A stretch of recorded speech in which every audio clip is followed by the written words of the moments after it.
Well, hey, what's up, everybody? Hope you are doing well. Happy Thursday. We're continuing our coverage today in the awful Diddy case. Brand new information coming out right now. He's been fully exposed by 50 Cent. 50 Cent actually announcing that he has a whole documentary prepared to be released about Diddy.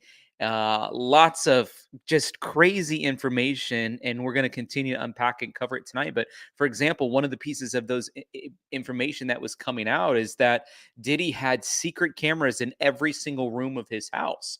Well, his house is like 30,000 square feet, both of them. And so he has little cameras hidden everywhere, getting basically uh, dirt on all kinds of people. Now, Diddy himself is about to be exposed. No wonder how much footage he has on all of these people that would go to his house all the time for parties, and he has these hidden cameras every single square foot of the house. I mean, it's absolutely crazy. Here's what we know so far about this case.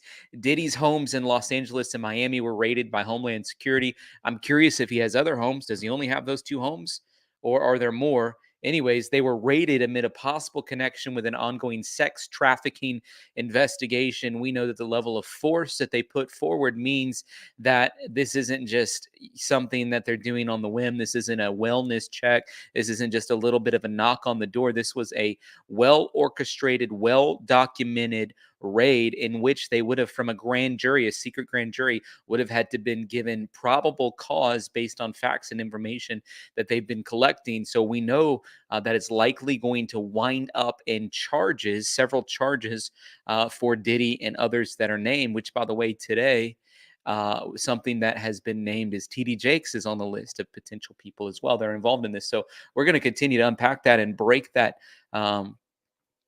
But that down for you. One of the things that we saw was that when the authorities were targeting his homes, they seized phones, computers, and he was spotted outside of a Miami airport, private airport, pacing essentially back and forth just hours after the raid. Reports were saying that he was there with his private jet at a private jet airport.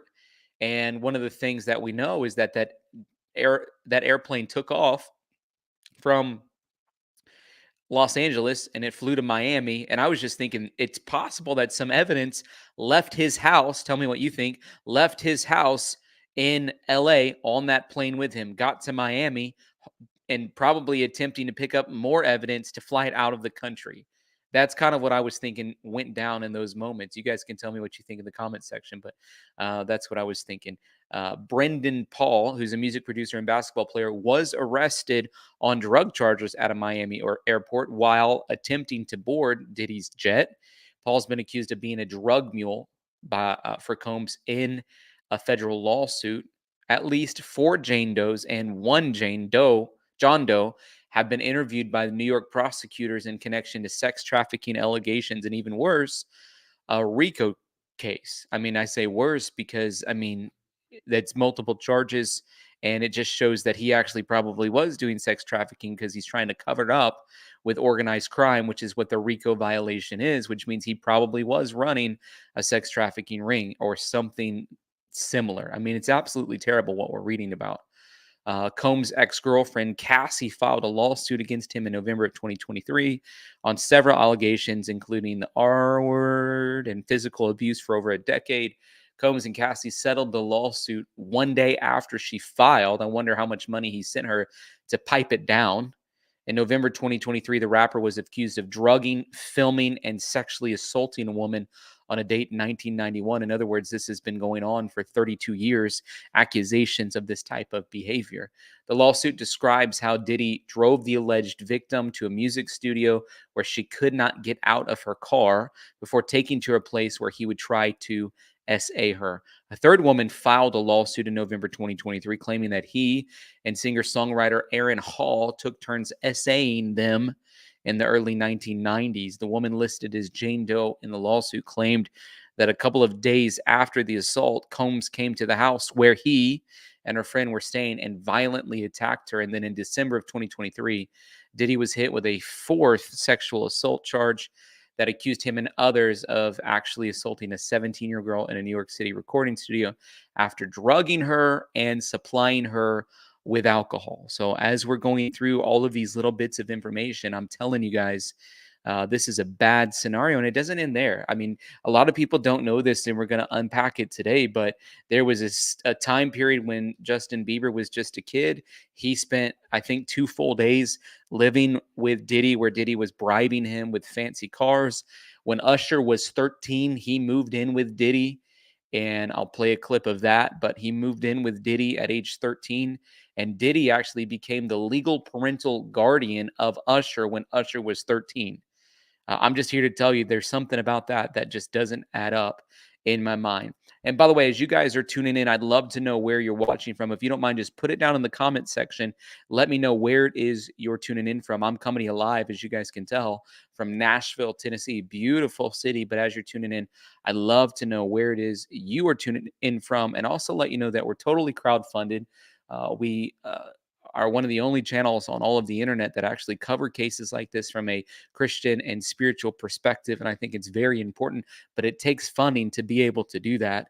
Somebody sent me a long message the other day saying, how on earth could I feel right about myself by uh, allowing people to donate on this channel talking about these topics? And I just thought that's so ignorant. And I don't mean that derogatorily. I just mean they don't understand really what we're doing here. And it takes resources to allocate time and equipment to do what we do. And certainly every single news channel that you watch is making a lot of money, and they're putting out filth. And so, if anything, what we're putting out is so much better than anything that you see anywhere else, and that takes resources. So, no, I don't feel bad about it. And besides that, all of our money is actually used to support the mission of ministries. So, whatever it is, what it is. But I do want to encourage you, if you are watching, to support if you're able to through PayPal, Cash App, or Venmo. You can also support through Super Sticker or Super Chat, like Cat Joy did. Thank you, Cat Joy. Jennifer Swain, really appreciate that. And Amy Heights, thank you, thank you, thank you. And MJ Casher, congratulations for being with us for 19 months. Now, on this video clip that I'm going to show you, it's Bieber, who's like, I think he looks like 13 in this clip, but they say he's 15 in this clip. He looks, in my opinion, totally petrified of being in this scenario, and just kind of like, I think, just chuckling strangely, kind of like, how am I here? And the whole thing is weird, in my opinion. Like, it just is. And Justin Bieber's mom, by the way, is an amazing woman named Patty Mallet, and she was a very young teenage mom when she had Justin. And so she's a very young mom, even when Justin Bieber's 13, 14 years old, trying to navigate how to handle this world. And I don't know, I don't knock her or blame her for trying to and this was before social media and things like that was really big. So I don't blame her for just trying to allow him to be in environments that would expose him and help accelerate his career. And one thing that a lot of people don't realize that happened with Justin Bieber was, and I've heard her talk about this, where he was actually at a church conference with his mom for young adults. Even though he was a little too young to be there, he was there with his mom, who was attending and volunteering. And the young adults actually began to prophesy that God was going to use Justin Bieber to take back the arts for the kingdom of Christ, for Jesus. And it was just like right after that when his YouTube video that he posted actually went viral. And so they were kind of connected in this whole thing from a spiritual perspective, like praying and believing that God was actually going to use Justin Bieber in that way. And so, I, you know, and we see Justin Bieber now, who's a very vocal Christian. And I'll just tell you, I can speak about what happened when Justin Bieber did a concert in Nashville because I have friends that were personally involved. She actually had the whole entire front row of the concert reserved for intercessors, or pray. That's another word for people who pray, praying people, to actually sit on the front row and pray, because Justin Bieber was going to come out during his concert and share the gospel to every single person that was there, and he did. And so the whole front row was just pastors and leaders that were praying. And so I just say that to say there's a little bit of context to what's going on with Justin Bieber, that's deeper than what people may realize. But in this clip, you hear Diddy and see Diddy with Justin Bieber. Tell me what you guys think about this. I felt like it was kind of creepy. A video has resurfaced of Sean Diddy Combs saying he was going to spend spend 48 hours with teenage Justin Bieber, who was then 15 years old. But Diddy said they, quote, can't disclose what they were planning to do. In the clip posted online on Tuesday, Diddy is seen standing next to the teenage pop star, whom he says is, quote, having 48 hours with Diddy. But it's definitely a 15-year-old's dream, the then 40-year-old said. He went on to say that they're going to, quote, go full crazy, which Bieber then repeated. Bieber is seen smiling throughout the clip and making just small comments. Just a few moments before the viral exchange, Diddy was seen presenting the teen with a convertible. Many online have branded the video as, quote, creepy, including internet personality Luke Brodkowski, who asked, where the hell are the parents here? The resurfaced videos came just hours after internet sleuths uncovered an interview Usher did with shock jock Howard Stern back in 2016, in which he admitted he saw, quote, very curious. As soon as you turn 16, Okay, so here's the clip. So Justin Bieber is there walking, and Diddy's like, soon as you turn 16. I'm gonna let you rock this every time you come in LA. Yeah, this gonna be yours. So every time you come in LA, it's a little dusty, but you know, go get the front shot. He's saying as soon as you turn 16, this Lamborghini is yours. Man. Minute. Woo. Okay. Okay. All right, so I'm gonna be driving this next year. Yeah, when you get 16, you come down there, you gotta, you know, wear your seat. I mean, I'm 15. You could ride in the passenger seat. I got my permit. Not yet. No. All right, 16. You're not ready. 16. Slow down. Let's slow down, Justin. Okay. Let's slow down. Okay. One step at a time. But yeah, the keys is yours when you get 16. You're good to go. I'm good to go. Yeah. All right. And then when you get 18, you get the house. You get the mansion. Okay. I get the mansion. Yeah. So where are we off to now? Where would you like to go? I mean, wherever you want to go. Where are we going? So check this out, yo. Justin, you ever seen the movie 48 Hours? Right now, he's having 48 hours with Diddy, him and his boy. They're having the times of their lives, like, you know, where we hanging out and what we doing. We can't really disclose, but it's definitely a 15-year-old's dream. You know, I have been given custody of him. You know, he signed to Usher. I'm signed to Usher. I had legal guardianship of Usher when you know he did his first album. I did Usher's first album. I don't have legal guardianship of him, but for the next 48 hours, he's with me. So and we gonna go. Did you hear Justin Bieber's like little chuckle? Like how awkward this whole exchange to me feels extremely weird. I mean, what year was Justin Bieber 15 is the question. Just for some context.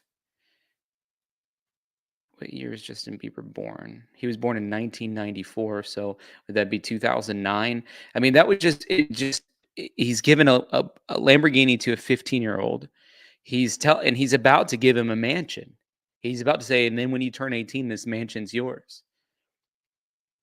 He did his first album. I did Usher's first album. I don't have legal guardianship of him, but for the next 48 hours, he's with me. So he's like, for the next 48 hours, he's with me. And Bieber's like, I don't know if I want to be with him for the next 48 hours. He's like, a year ago, I was going to church 4 days a week. I mean, that was Justin Bieber's culture, actually, growing up. Like, Justin Bieber went to church all the time as a kid, as a teenager, as an early teenager, until he got into this music industry. And so all of a sudden, he's going from being in church several days a week to now he's like being given a Lamborghini and a mansion, having to hang out with not just like a producer, a music producer. He's actually hanging out with somebody who's known as like the party person in the entire industry. I mean, to me, and I'm going to play a clip of Usher here in a second, but Usher is actually saying that they made him when he was 13 go live with Diddy to get what they call puffy flavor on him. Remember, he used to be called Puff Daddy, P. Diddy. All of it's stupid to me. Just go by your name, P. Diddy. That's so. What does that even mean? What does Puff Daddy mean? It's disgusting to me. And we gonna go full crazy. I'm going crazy. Crazy. I'm taking this out tonight. What you want to do? What you want to do over the next 48 hours? 48 hours. Let's go.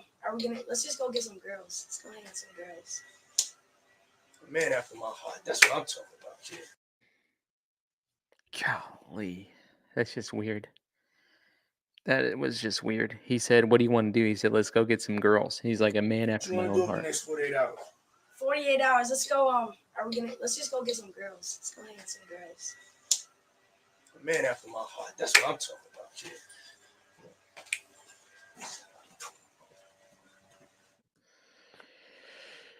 Oh man. Okay, so let me play this clip from Howard Stern. By the way, warning: I haven't watched the full clip straight from Howard Stern. I saw the little snippet of Usher on another channel. I'm just guessing that there's going to be foul language because it's Howard Stern. Cat Joy, thank you so much for that gifted membership. You are awesome, and thank you so much for that super sticker as well. And I lived with Sean Puffy Combs for a year. That's the crazy thing. Now, that was L.A. Reid's idea, right? We're sending you over to something called Puffy Flavor Camp. There you go. To learn some. Don't you think the name of that is just disgusting too? Idea, right? We're sending you over to something called Puffy Flavor Camp. By the way, L.A. Reid, the one who sent him, has his own long list of allegations. I mean, I think there's something wrong when you're saying like, "Hey, here's a 13-year-old. We're going to try to, shape him into something for the music industry." And I'm just thinking about, wasn't there another singer who came out with a song like many years ago about how she was on the record label with L.A. Reid, and he basically said she had to get a breast implant and lose a bunch of weight or something like that, and she refused to do it and got kicked off the label. I mean, the fact that people like that are what actually shape our culture, it's disgusting to me. I mean, it is. It's disgusting to me. And it is actually time, in my opinion, for godly, wholesome people to rise up, and instead of so many churches kind of leaning into the world to take creative ideas, I think it's time for the world to glean from the church. I mean, God himself was a creator. He's the one who created everything. It's time for Christian people to start to be creative and compelling in the content they release and the way that they tell stories and articulate music. And so this, to me, the way that our culture has been set upon really all these false precepts is disgusting. And the way that we've just went along with it for so many years is disgusting. That's how I feel about it, but let's see what they have to say. There you go. To learn Flavor some. Camp. Yeah, Flavor that's what it Camp. was called. And you're going to go to Puff Daddy's. He's going In to. the 90s, do you understand what that's like? Puffy's place was like just filled with chicks and orgying like nonstop, right? No, not really. Come on. But hey, it was curious. I got a chance to see some things. Yeah, but you were 13. What were you seeing? I went there to see the lifestyle. Right. And I saw it. And it was but I don't know if I could indulge and understand what I was even looking at. It was pretty wild. So nobody tried to, some woman didn't come along. I didn't say that. Okay. I didn't say that. What I did say is that there were very curious things taking place. And I didn't necessarily understand it. Biggie Smalls was there. I mean, that's just so vague. It's basically like he's saying some really crazy, nasty things happen. That's basically what it says. Smalls was there, Lil Kim, Craig Mack. All these people are hanging around. Yeah, man. Faith Evans, And your parents Jodeci, were Mary J. okay? Blige. They didn't know nothing about this shit. Oh. I was having a good time. You know what I mean? Does he have you doing any chores? Are you doing dishes at all? I mean, to keep you humble somewhat? Or are you just like, can you stay up till 4 a.m. with them and party? I mean, I could. I actually stayed up longer than them. And do you have money? What's going on? I mean, I had like per diem. Yeah. I had like, What like a a living. life. Yeah, it's pretty crazy. 14 years old. You're a dad now. Would you ever send your kid to Puffy camp? Hell no. See? That tells you everything that you need to know about what actually probably took place at that. Here's the news article I wanted to show you guys too. I'll show you 2 of them.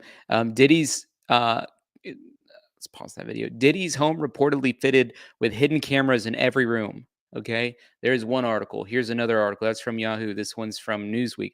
Hundreds of hidden cameras discovered in Diddy's home, according to the lawsuit. Lil Rod sued Diddy over several complaints, including allegations of sexual misconduct, forced drug use, and grooming. Jones, a record producer, is asking for $30 million in damage. Tell me what you see when you look in this man's eyes. Just put it in the comment section. Let me know what you're seeing when you look in his eyes. Amy Height says, how many seats? We haven't determined that yet. You're you're getting in front of me, Amy. But since you asked, I guess, do you guys think we could get 20 super stickers? That would be our goal. That's how many seats we'll have on our super sticker train. Thank you for your super chat, Amy. But yeah, hidden cameras in every room. Hundreds of, this article says, hundreds of hidden cameras discovered in Diddy's home. That's more than every room. I mean, it's like every single square inch of his house.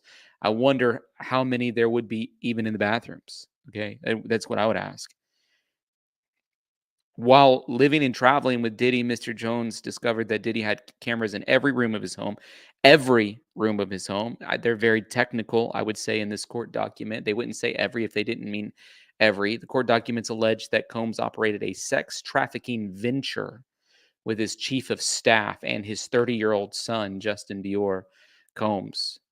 Jones also said that the rap icon regularly partied with sex workers and underage girls, requiring them to sign NDAs, and that the attendees were being drugged and trafficked. Jones accused Combs of using threats, force, fraud, and coercion to usher minors into commercial sex acts and of pressuring Jones to hire prostitutes for him in Miami, where sex work is illegal. The producer also said that Combs set him up to be assaulted by Cuba Gooding Jr. and accused the actor of touching, groping, and fondling him. Mr. Combs had dominion and control over the aspects of Cuba Gooding and didn't stop him. I mean, this is just getting sick, sick, sick the more that you think about it. I mean, I think that everybody that is hearing about this is shocked. It's not that they're shocked that some information like this is coming out. I'm certainly not shocked that information like this is coming out. What's shocking is the level of nastiness that's attached to it. That's what I'm shocked about. How many of you you're not shocked that this was going on, but you're shocked as more details come out because it's significantly worse than what you could have actually put your mind up to. That's what I think. Okay. Nancy Grace talked about it. Let's see what she had to say. In the last hours, not one, not two, but 3 locations raided. Locations connected to the rap mogul, Sean Diddy Combs. I'm Nancy Grace. This is Crime Stories. Thank you for being with us here at Crime Stories and on Sirius XM 111. Why Diddy? Why Sean Puffy Combs, as he was once known? Well, according to what we are learning, the raids by the feds, by HSI, Homeland Security investigators, much of the PC probable cause was gleaned from multiple lawsuits filed against Combs. Now, that's not just from what we're learning. Combs' own lawyer spoke out in a very unfortunate statement for Combs. You never reveal your thinking prior to a trial. But the lawyer did. What are they saying? That all these victims are lying? I mean, think about it. No one wants to see the demise of a superstar. But are superstars to be held above the law? Because I say no. Again, I'm Nancy Grace. Thank you for being with us here on Sirius XM and at Crime Stories. First of all, this is what we know happened. Listen to Sydney Sumner, Crime Online. On Monday, large teams of law enforcement led by Homeland Security investigators raided 3 homes belonging to Sean Diddy Combs in Los Angeles and Miami as part of a sex trafficking investigation stemming from accusations leveled against Combs in 5 separate lawsuits brought against him. The latest suit, filed in February by music producer Rodney Lil Rod Jones, details frequent drug use, a shooting, and several accounts of sex assault while working with Combs on the Love album. I mean, just look at that timeline. It's like lawsuit, lawsuit, lawsuit, lawsuit, lawsuit, lawsuit. And he tried to, it seemed like to me, he tried to settle one lawsuit and then more came out. That's what we know right now, but there's more. And I can tell you this much. When the feds roll up in armored vehicles wearing Kevlar, that's not good for you. That's not good at all. We're hearing a lot of whining this morning by the defense about, oh, they messed up the inside of his house. Boo-hoo. Listen to Dave Mack, Crime Online. In the 73-page document, Jones claims that Combs forced him to solicit sex workers and perform sex acts with them as Combs looked on. Jones also alleges the rapper threw parties he called freak-offs, during which underage girls and sex workers were given laced drinks and assaulted. Combs' son Justin, producer Stevie J, and associate Brendan Paul allegedly supplied the women and drugs for the parties. The suit goes on to say that Combs' access to major celebrities, athletes, and even British royals such as Prince Harry gave him and his followers legitimacy. You're seeing the cover of Rolling Stone with Combs on the front of it in his then new album, No Way Out. It says he's the new king of hip hop. There you see, that's when he was going under the moniker Puff Daddy. With me, and Again, that name Puff Daddy, I think, is disgusting. I don't even know what it can mean. Jennifer Swain, Cat Joy, Naomi, Cat Joy, Deborah Lee, thank you so much for your super stickers. And a super chat from Cat Joy saying, did he order a hit on Biggie Smalls? I don't think he ordered a hit on Biggie Smalls because he was friends with Biggie Smalls, but here's what I believe happened. Tupac had his whole crew, Biggie Smalls had his whole crew, and I believe that Tupac actually put a hit on Biggie Smalls died, and so then Diddy put a hit on Tupac, from what I understand. And the guy that got arrested for the crime, I think, is caught in a conversation saying that Diddy was willing to pay him $1 million to kill Tupac. So in a sense, he at least ordered a hit on Tupac. And if that's the case, he should be held responsible for the murder of Tupac. That's what I think. So great question, Cat Joy. all-star panel to make sense of what we know right now. But this person, he's like Jeffrey Epstein. I think he's way worse than Jeffrey Epstein. From what I'm seeing, he's way worse. for straight out to Kayla Brantley joining us, investigative reporter, dailymail.com. Kayla, thank you for being with us. Tell me what happened, because we saw simultaneous raids. A lot has been made of that. Hold on just a second, Kayla. Let me go to Nima Rahmani joining us, high-profile lawyer, and more importantly, former federal prosecutor, a president of the West Coast Trial Lawyers Association, and author of Harvard to Hashtag. Nima, thank you for being with us. A lot has been made and a lot of whining and crying because there were multiple raids that went down simultaneously. Boo-hoo. The reason that happens is so when you get raided in LA, you can't call your peeps in Miami and go, quick, quick, quick, hide 1, 2, 3, and 4, destroy 5, 6, 7, and 8. And Exactly. P.S. run for the Exactly. hills as if you had seen a monster. That's why it's got to be very carefully orchestrated and timed, very organized to go down at the same time for that very reason, Nima. Well, Nancy, that's exactly right. And the raid in Los Angeles took place about a mile from where I'm sitting right now. I live close to Diddy's home. And, and I also know Aaron Dyer. I used to work with him. I respect him, but I think he's making that argument for the court of public opinion more than the courtroom. And you're right. There's 3 reasons why federal agents go in and they go aggressively. One, there's always a threat of violence, and Diddy reportedly has a lot of weapons, and this is a large Hold house. on. Another reason is- Nima, look at your screen. You are seeing video that our friend Harvey Levin at TMZ gave us. They somehow managed to get in there and get video of Diddy's home, Combs' home, after the raid. And yeah, it looks like a storm hit it. Guys, on the last episode, one of the things somebody left a classic comment. I was like, dude has more shoes than I've ever seen in anybody in my life. And then somebody actually commented and said, yeah, but nobody would want to be in his shoes right now. I'm like, ooh, that's a classic comment. Listen, he's accused of these crimes with good evidence. There's multiple jurisdictions, Florida, California, and New York, that said there was probable cause for these houses to be raided. Destroy the house. Find anything that could be incriminating. Next. Go ahead, Nima. This is par for the course. This is normal. Agents need to make sure that no one flees the jurisdiction. Evidence isn't destroyed. That's why the raids are executed simultaneously. When individuals are removed from the home, they're cuffed, they're detained. No one was arrested, but Diddy was treated just like any other criminal defendant or target of an investigation when these search warrants are executed. Guys, what do you expect? The HSI Homeland Security investigators to be the Minute Maid and clean up after a search? Yeah, that's not happening. Guys, in the last hours, a lot of whining and complaining and switching of tail and gnashing of teeth because the feds, quote, left a mess in Diddy's mansions. You know what? With multiple, somebody spent a lot of money on shoes. Guys, this is from TMZ. Whoa, hey, I'm taking all that straight to the bank. I'm putting that on eBay and I'm making about $1 million.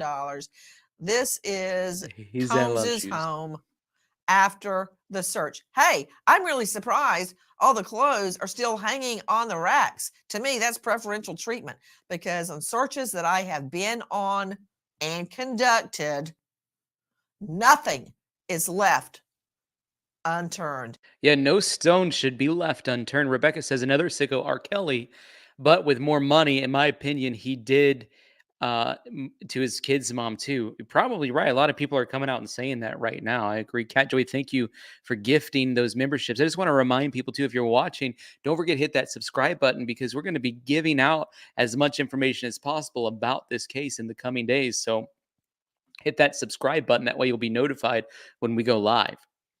Not a thing. Every pocket, every coat, every drawer, under every bed, furniture has to be dislodged. You've got to find out if there are secret compartments anywhere because guess what? Very often there are.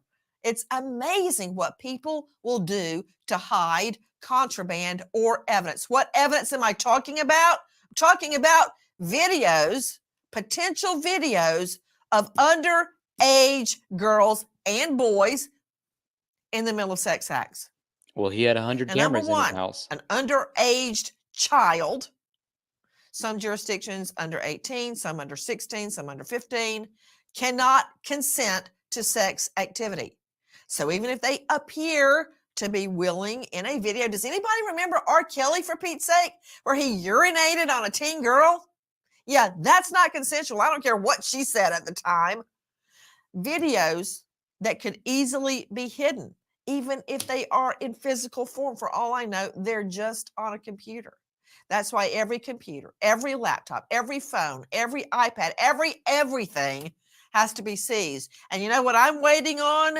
Nima Ramani, I'm waiting on that return. Explain, what is a return, Ramani?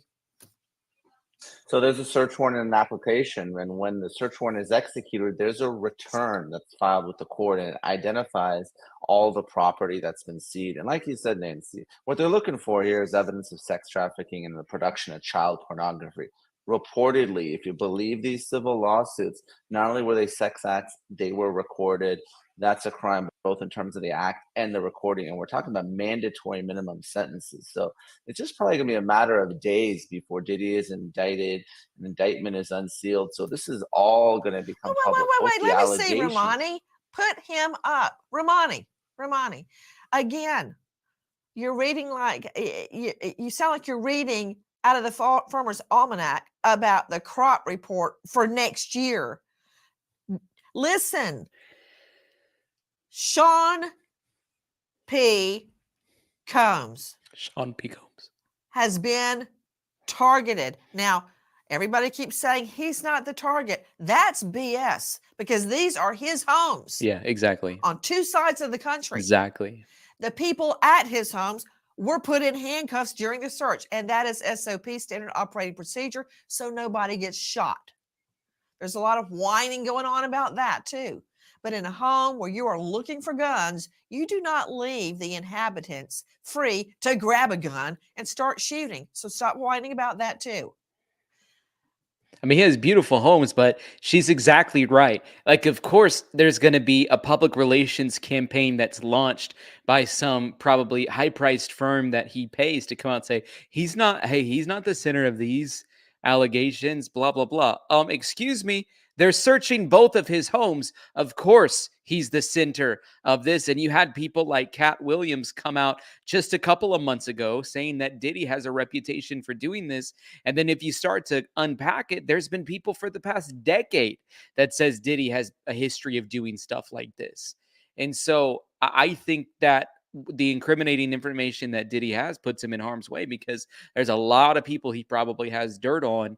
And there's a lot of powerful people probably trying to cover up their potential connection with him. One of those, from what we've seen in a lawsuit, is actually Bishop T.D. Jakes. And I don't know what level of involvement T.D. Jakes has or hasn't had. He's denied any involvement, said he's not going to give any time or energy to having to respond to it. But I think it's something worth paying attention to because that might start happening. There might be some more information about him coming out.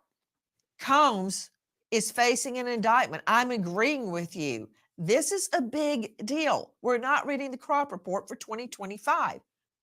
This tells me nobody is above the law, not even Combs. Oh, no one is above the law, and really the chickens are coming home to roost. This really started in November when ex-girlfriend Cassie filed that bombshell lawsuit, and she spilled the tea. And obviously Diddy settled it the following day, but really it was too little too late. Here's someone that was in a 10-year relationship with Diddy, and once she filed, she encouraged other alleged victims to come forward one after another. And if you believe the reports, some of those victims are already cooperating with law enforcement. And we know that there's enough probable cause because a federal judge signed off on these 2 search warrants. So it's going to be interesting to see what evidence shows up in that return, what federal agents pull from those electronics, because that digital footprint, Nancy, I think that's going to be the evidence that puts Diddy away. I think you're right, because you can discount, I can't, but some people discount eyewitnesses and victims. But when you've got it on digital proof, it's hard to argue with that dynamite combination. You were just seeing Cassie Ventura, and she's not some parasite tick hanging on like some hoochie mama that's latched on to Sean P. Diddy Combs. She is a star in her own right. You saw her on album covers. One was A Long Way to Go. One was To Sing. There she is right there with Combs. Beautiful and talented. Now, hold on. I want to go straight out to Kayla Brantley joining us, investigative reporter, dailymail.com. Kayla, again, thank you for being with us. It did all get kicked off with Cassie Ventura's complaint. Explain. Yeah, that was back in November, Nancy. Cassie Ventura, they dated for 10 years. She was actually 19 years old, and he was 37 at the time when they began their relationship. Okay, wait, Kayla. Let me allow that to soak in. Yeah. She was 19 and he was 37. 18 years? Nearly 20 years her senior. Double her age. Go ahead. And so she judging called the relationship. Not yet, but she called the relationship abusive, controlling. She said that Diddy forced her to have sex with male prostitutes and watched and recorded it. And in addition to that, she said that he forced her to do drugs and so many horrific details there. And that went on for 10 years, and that it all culminated in 2018 when she tried to leave him. And she says that he came and raped her. Ugh. Now, this is exactly the catalyst that sparked all of the other lawsuits. Now he's facing 5 lawsuits with a lot of similar stories from these alleged victims. Kayla Brantley, investigative reporter, dailymail.com, is exactly correct. New York, could I please see the copy we have? Look at this thing. It's huge, but significantly what we've got highlighted for you. Cassie Ventura claims Combs Ventura in her home when she tried to leave him.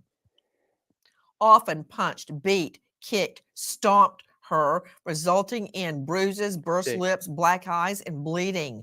Blew up a man's car after Diddy Combs learned the man was romantically interested in Miss Ventura. Blew up a car? Forced her to engage in sex acts with male sex workers while and filming the encounter.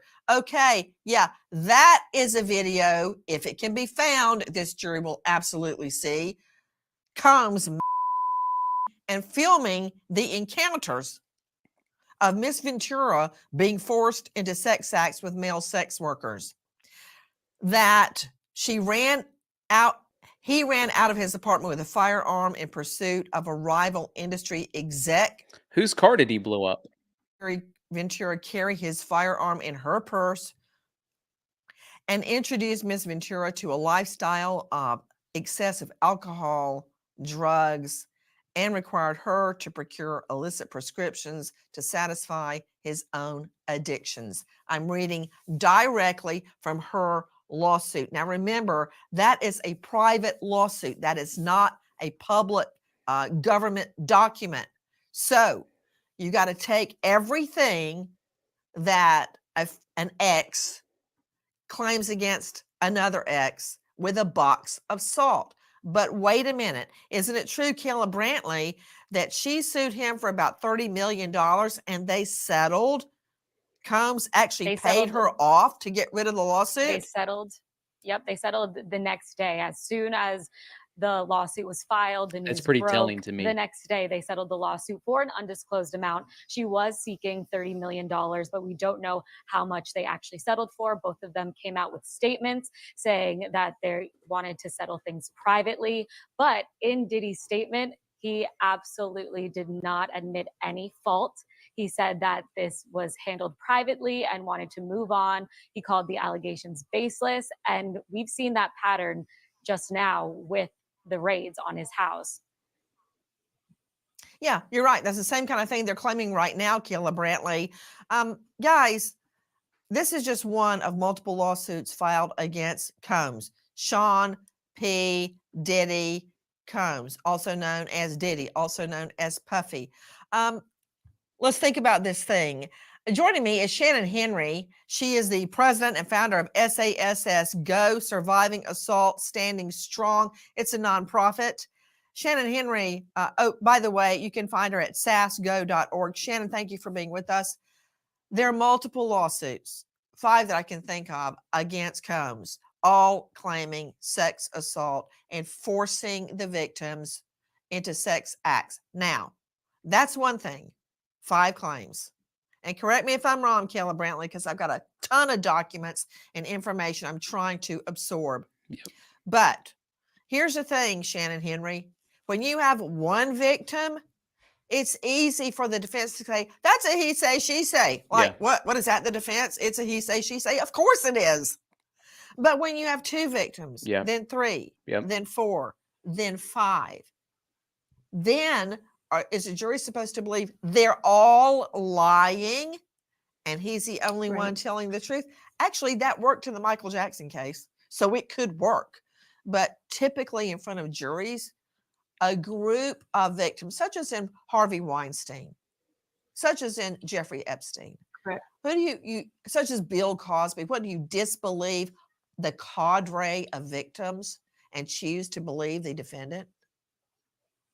Right. We're seeing a pattern of abuse. We're seeing a pattern of violence, and we're seeing it over and over again from each of these people that are coming forward. And listen, he's an equal opportunity abuser, whether it was an 11th grader, a college student, or it was one of his chefs. So many people have come forward, even the music producer, to complain about his behavior and the trafficking that is going on. And let's call it what it is. It is trafficking. It's a $150 billion industry. Woo! It is abuse and assault and stalking on steroids. And it's the second most profitable illegal business in the United States. And he's an active part of it. You know what you're leaving out of your And he needs to go to jail. Your formula, Shannon? Tell And me. everything you just said is correct, by the way.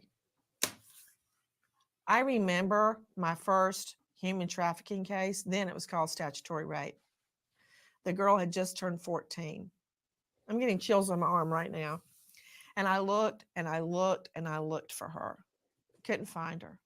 I went out every day. And I remember it was cold outside and I was straight out of law school. I had no money. I had the thinnest coat ever. It was so cold. And we would look and look and look. Finally, I get a call at like 6 a.m. in the morning. I race to the location. It's a flop house. Then on Stewart Avenue, which was the avenue at the time for sex trade and drugs. And I went in where they said the girl was. I looked and there were like 5 women. I came out like, there's not a girl in there. Why did you get me here? I need to be at the courthouse. And they went, go back in. Look at the one in the white boots. I went back in. Shannon, this was a little girl. She had on the fake hair, the fake eyelashes, the bustier, the height, the mini skirt, such as it was, It didn't look anything like a 14-year-old little girl at all. She looked like a 35-year-old drug addict. It's disgusting. All right, y'all, here we go. Bishop T.D. Jakes mentioned in law. You guys see that? We actually said that this was going to happen the other night. Bishop T.D. Jakes mentioned in the lawsuit. I mean, it's just a terrible thing. Naomi, thank you so much for that. Amy Heights and Kat Joy, thank you for that. Marion, thank you so much for that. We're up to 15 on our super sticker train, going after 20. About 5 more super chats to reach our goal tonight. Can you guys believe that? I can. I've been saying for like 10 years now, there's a lot of theology that I feel like Bishop T.D. Jakes teaches that doesn't actually line up with what I see in scripture. And he's always been flirtatious with the world. He seems to be an early adapter of every worldly principle that there is. So I personally am not surprised at all. He hung out with Diddy all the time. He's mentioned in this lawsuit with him. And not only that, but there's several other lawsuits against Bishop T.D. Jakes right now. I pray to God that he's innocent. I pray to God that he's not involved in any of this stuff. I pray to God that he was just trying to be a pastor and a mentor to this industry and actually trying to help them. But I mean, judging by the look of this dude's face on the left, it's like, I don't think so. Lawsuit against Sean Diddy Combs. This ain't looking good. So y'all know Diddy, his homes got raided. They ran up in there and they ran up in there. And here's the thing. When you're talking about the feds, when you're talking about Homeland Security, they have something like a 98% conviction rate. Wow. I don't necessarily think, in my limited knowledge of law enforcement, I don't think that an organization that has a 98% conviction rate is going to waste their time executing search warrants on 2 separate estates that span 2 separate states, 2 separate jurisdictions. They had to get 2 separate judges to sign off on these search warrants. Who knows what this cost, the feds? Hundreds of thousands of dollars. I don't think they're going to go through that if they're not confident that they were going to find the evidence that they were looking for and that they had the witnesses in place in order to further incriminate Diddy. Now, we're going to get into the T.D. Jakes story because it's an interesting story, or it's this one right here. Well, they're both the same, just different sources. We're going to get into this story, but let me read what Diddy's lawyer said because I think Diddy is cooked, in my opinion. I think he's cooked. It says Diddy's lawyer is speaking out. What is that? Driving the economy forward. Bro, all these ads, I just can't take it. It's crazy. Diddy's lawyer is speaking out after 2 of the rapper's properties were raided by the feds on Monday amid sex trafficking allegations. The lawyer said yesterday there was a gross overuse of military-level force as search warrants were executed at Mr. Combs' residence, said attorney Aaron Dyer in a statement to People. There is no excuse for the excessive show of force and hostility exhibited by authorities or the way his children and employees were treated. Dyer explained that the Bad Boy Records founder, who is currently facing 5 lawsuits accusing him of sexual assault, was never detained, but spoke to and cooperated with authorities throughout the ordeal. Jakes, this is a terrible time to be back in the news, bro. But you did it to yourself. This is why it's so important for everybody to be mindful of your circle. Be mindful of the people who you are choosing to associate with. Be mindful of it and be very wise.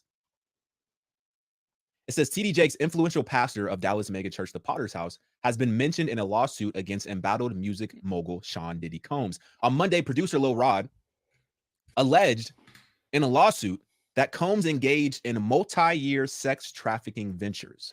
And by the way, guys, Cat Williams, who's the one who came out and said that Diddy requires all this stuff of people, basically, he came out and said that he forces people into this kind of stuff. Cat Williams said that, and he even included Cat Williams talking about T.D. Jakes and all of it. I'm serious. Like, I'm not saying Cat Williams is the one who knows every single thing that goes on, but Cat Williams is somebody who came out and made those statements. It's the way I feel. The sordid 98-page legal complaint mentions Jakes once as part of a list of evidence that Jones has personally witnessed and secured.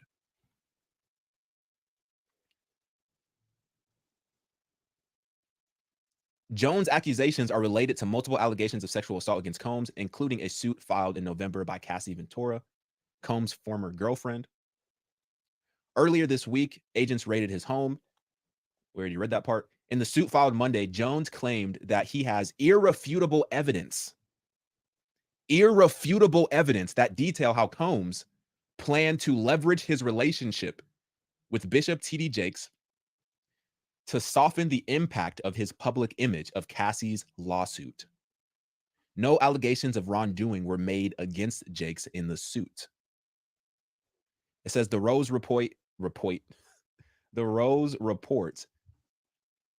reached out to a spokesperson for Jakes, but she declined to comment on the record. Crazy. So this is the lawsuit in question that was filed. Let me see if I can. Here it is right here. So in section F of this lawsuit, it says Mr. Combs detailing how he planned to leverage his relationship with Bishop T.D. Jakes to soften the impact on his public image of Cassie's lawsuit. So and this is the only time that T.D. Jakes is mentioned in this 73-page lawsuit. Wow. So like this article was saying, there's no allegations of wrongdoing that were made against T.D. Jakes in the suit, but there is claims that there is irrefutable evidence that detail how Combs, Diddy, planned to use his relationship with T.D. Jakes to soften the impact on his public image. Now, what exactly do you think that entailed? Exactly. What do you think that looked like? Or what do you think that was going to look like? Exactly. And the question is, was T.D. Jakes in on this plot to protect Diddy's reputation? Did T.D. Jakes know about it? Or was this just something that Diddy was strategizing by himself that he was looking to execute at some point in time? And what do you guys think in the without TD's chat? knowledge? I don't know. What was he going to do? Was Diddy going to show up at the Potter's house and preach a message about forgiveness? What were they planning on doing? How was he going to leverage that relationship? What did that look like? Because it's got to be something you would think it has to be something public. There has to be some element of PR that you would assume would be the reason why you would associate yourself with T.D. Jakes, because you're trying to associate yourself with a pastor. Pastors are typically seen as positive influences, as, As they righteous should living be. individuals, typically. But how exactly were you planning on using that relationship in order to make yourself look innocent from a public perception? Because it's interesting that it says that he has irrefutable evidence. That detail, that's what I want to know. What are the details? How exactly were you planning on doing that? Because that's very interesting. I don't know. Here's the tricky part. I don't know what happened with the power bottom situation. I don't know what happened at the parties that T.D. Jakes was at. I don't know what the extent of the relationship was between T.D. Jakes and between Diddy. But if you're mentioned in this federal lawsuit, if the feds start sniffing around your businesses, if the feds start getting all up in your affairs, they're liable to find some stuff. They're going to find So some it's going to stuff. be very interesting to see the dynamic that T.D. Jakes plays in this lawsuit as it relates to Diddy. And it's going to be interesting to see if anything else comes out that would further incriminate T.D. Jakes, or if they're going to use T.D. Jakes as a witness of sorts. And this is just purely speculation, because maybe they might have potentially, when they start to dig into, T.D. Jakes and further investigate this, maybe they might find something, but maybe they might use that as a way to use T.D. Jakes as a witness to further incriminate Diddy. Yeah, who knows? There's certainly an angle there. I pray to God that T.D. Jakes is not involved, because a lot of people have been blessed by his ministry. It just is what it is. Cat Joy, thank you for the double whammy. Rebecca Heck says Bishop Bullwinkle got more Jesus, in my opinion. I hope, it's hard to, I don't know T.D. Jakes personally, so I hope he's legitimate in his faith and he didn't stray away because of fame or money or anything like that. I hope, but it just does. It's not looking good, right, Rebecca? Deborah Lee says perversion is no respecter of people. That's 100% true. Thank you for your super chat, Desi412. Thank you, thank you, thank you. Cat Joy says pastors are wonderful, like you, Tyler. I agree. Thank you, Cat Joy, for your amazing compliment. And I agree. We should look up to pastors. We should be encouraged by them, and they should set an example. She and Diddy dated famously from 1999 to 2001. And unless you were living under a rock back then, you will remember that in Didn't Jennifer Lopez sneak the gun in that killed Tupac or something like that? December of 1999, they were both arrested after fleeing the scene of a nightclub shooting in New York City. J-Lo was detained for 14 hours, and then she was released. Puff Daddy, that's what we called him back then before he became P. Diddy and then Sean. Puff Daddy Combs was tried, and he was acquitted of the weapons and the bribery charges. It was not long before the couple split for good. It happened on Valentine's Day, 2001, when Lopez started to suspect that Combs was cheating on her. But when they were together, J-Lo's staff was around Diddy a lot, and a former member of that staff is opening up to the New York Post. The reporter she spoke to, a senior writer with the Post, happens to be our friend Steve Helling, who happens to be with me now live. Steve, it's good to see you. As always, I love when you're on the program. And look at you. You are getting all the scoops today. I got so many things. I want to ask you about the J-Lo assistant. I want to ask you all about that. But first, this whole business about you talking to the agents who are part of this raid and this investigation, and them alluding to the fact that the witnesses, the alleged victims, are talking and a lot. Tell me what you know. Well, as you know, Ashley, Miami is my old stomping grounds. So, I started reaching out to agents, and I ended up speaking to one who said, yes, they actually have cooperating witnesses, cooperating alleged victims, people who are willing to talk, and what this agent told me was basically, at first everybody's reluctant, but once you start talking about being victimized or seeing victimization, you just can't stop talking. And so that's kind of what's been going on here. Obviously, as they've been finding these people through the civil suits and so forth, they're starting to figure out exactly what was Diddy allegedly involved in. So talk to me about what they got. Were they able to sort of itemize what they seized either in Miami or in Los Angeles? It was mostly electronics is what they were looking for. Electronics, records, communications, photos, anything like that that could bolster whatever case that they've got. Now, they haven't told us exactly what they found or, what's on these electronics. They probably don't know yet. This was only 2 days ago. And, it's going to take some time for them to, to really look into this. But yeah, they're looking for anything that can kind of give itineraries, places that people were going, names of people. That's what they've been looking for. Oh, itineraries. When you said that got my spidey senses tingling, because itineraries are oftentimes corroboration evidence of what, other witnesses will say. Oh, well, I was on the plane and this happened. And then you find an itinerary that actually backs that up. I think we saw a lot of that in Epstein. Exactly. there is a lot of similarities here. This case, if there is a case, and of course he hasn't been arrested yet, but if there's a case against him, it's going to rise and fall on what can be proven. And, as much as we want to do, victim testimony and that type of thing, it has to be able to be backed up. I was in this city, I was in this country, I was wherever with Diddy. And so they're going to be looking to kind of retrace where he was during the periods of time that he's alleged to have done these things.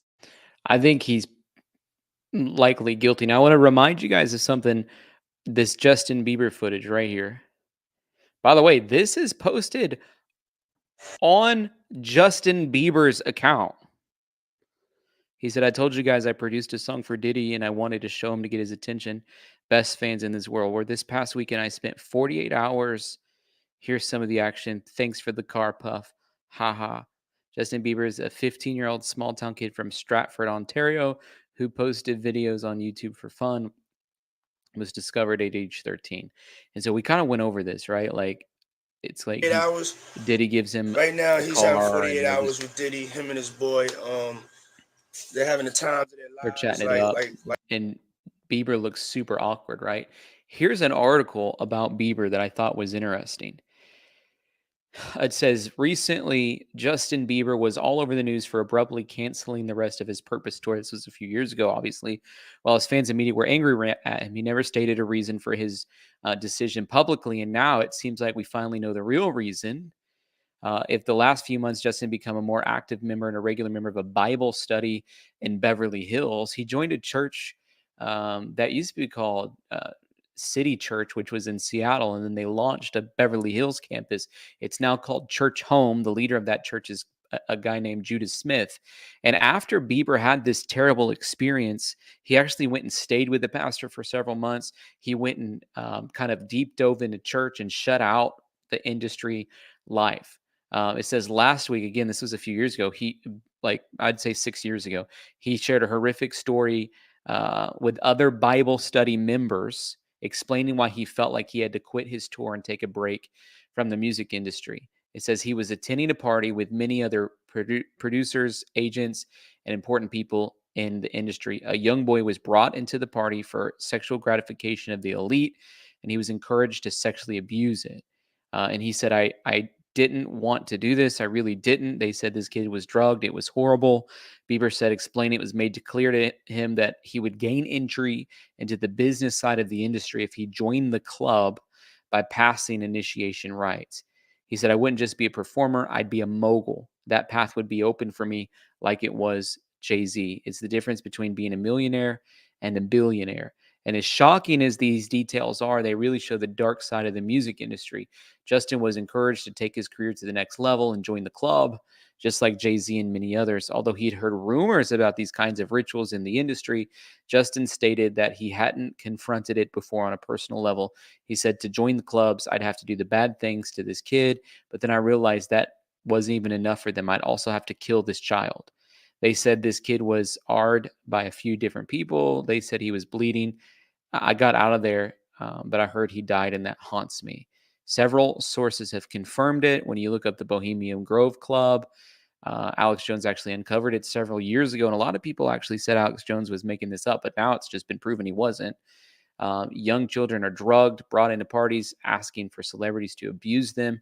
If the person asked to abuse the child doesn't agree, they get threatened with their own life. But if they do agree, it gets filmed, and that's how they get you. These poor kids are drugged and they're AR'd, but also killed. Rumors and statements about all kinds of abuse in Hollywood have always been there, but it's been disposed as conspiracy theories. Now it seems like more Hollywood stars are speaking out. Ashton Kutcher has explained how Pizzagate is a real threat, yet his statement never made it to the media. Elijah Wood says that there's an organized P-word mafia in Hollywood. This is a very brave move because he's essentially risking his career by exposing it. So, and this article goes on and on and on and basically details a lot of it. But that's something that I was trying to say to you guys yesterday.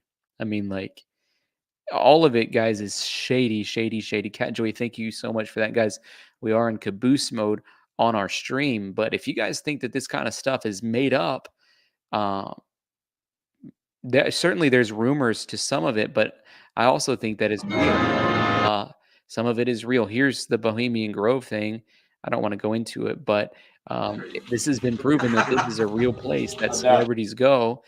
Alex Jones actually went undercover, filmed it years ago because he'd heard rumors and reports about celebrities going here and then doing exactly what it said.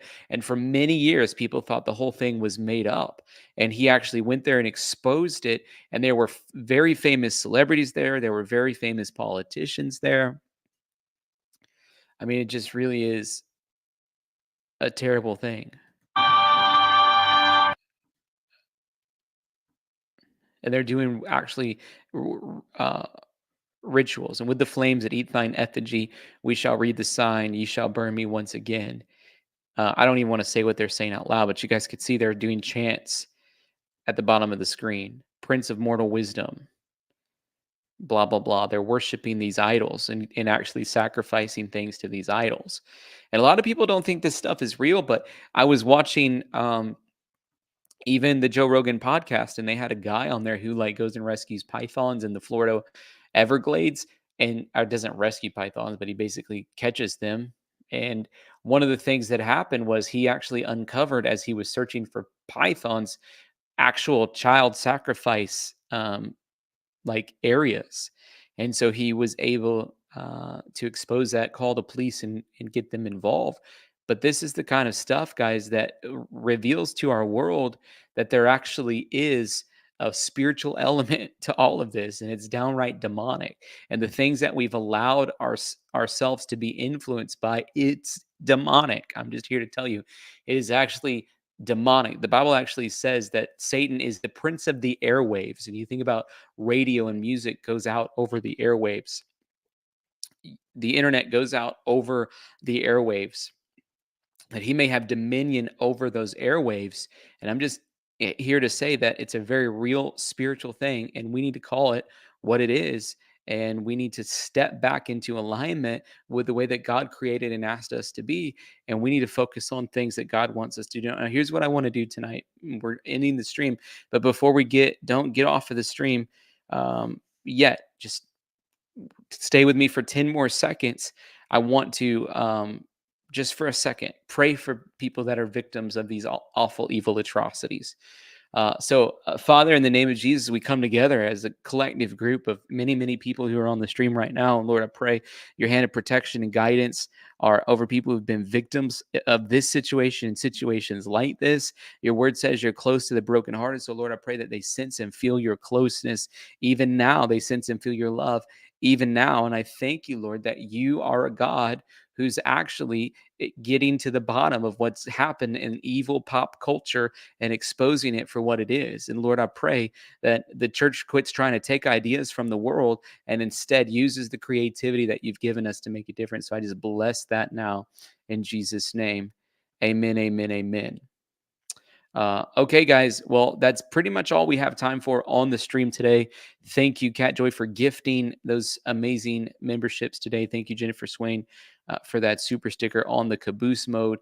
And I appreciate everybody for being on here. Again, if you're watching, don't forget to hit that subscribe button, because we're going to continue to bring out lots of information on this case. And we'll be back very, very soon. And we'll see you guys back.